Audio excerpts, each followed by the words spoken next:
Injifannoo waraana bilisummaa Oromoo WBO.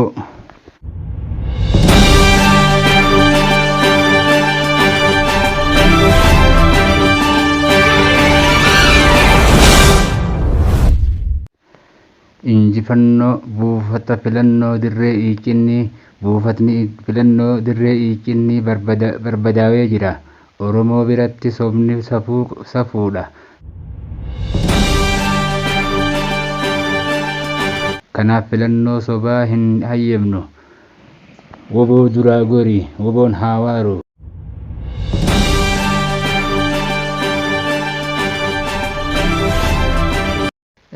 Guyyaa har'aan tanaa injifannoo boonsaa, injifannoo ajaa'ibaa waraanni bilisummaa Oromoo galmeessee jira. Buufata filannoo dirree Iicinnii. Buufatni filannoo dirree Iicinnii barbadaa'ee jira. Oromoo biratti sobni safuudha.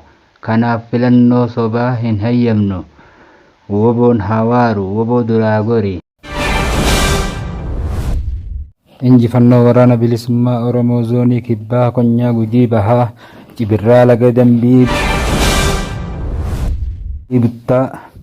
Buttaa Laga Oddoo Dooyyoo Waxabajjii 20 bara 2021 injifannoo bakka lama cufaan kunooti irreef gaachanni uummata Oromoo. WBO'n zoonii kibbaa keessa socho'u guyyaa har'aa lookaal taayimii sa'aa 10:30tti godina Gujii aanaa Gooroo Doolla ganda Sokkorraa Dirribaa magaalaa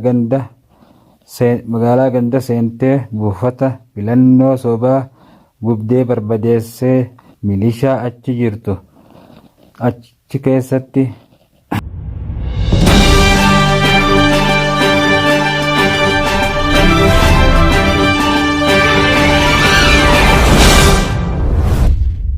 warra hafe harkaan guuree jira.